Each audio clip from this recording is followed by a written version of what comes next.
சங்கீதம் 4.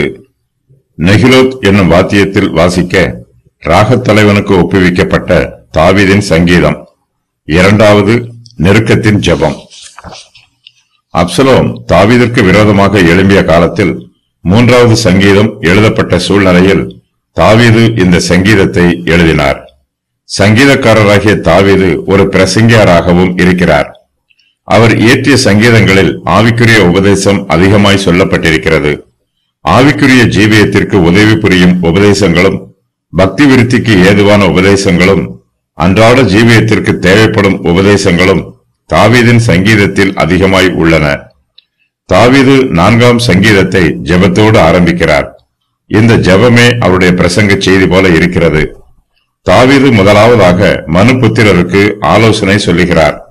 தேவனுடைய மகிமையை அவமானப்படுத்துகிறவர்களையும் தங்களுடைய ஆத்துமாக்களை காயப்படுத்துகிறவர்களையும் தாவீது கர்த்தருடைய நாமத்தினாலே கடிந்து கொள்கிறார். கர்த்தரிடத்தில் பக்தி உள்ளவர்களுக்கு உண்டாகும் சந்தோஷத்தை எடுத்துச் சொல்லி பக்தியுள்ளவர்களை உற்சாகப்படுத்துகிறார். கர்த்தருடைய பிள்ளைகள் தங்களுடைய வழிகளை ஆராய்ந்து பார்க்க வேண்டும். நாம் கர்த்தர் மேல் நம்பிக்கையாய் இருக்க வேண்டும். கர்த்தருக்கு ஊழியம் செய்ய வேண்டும்.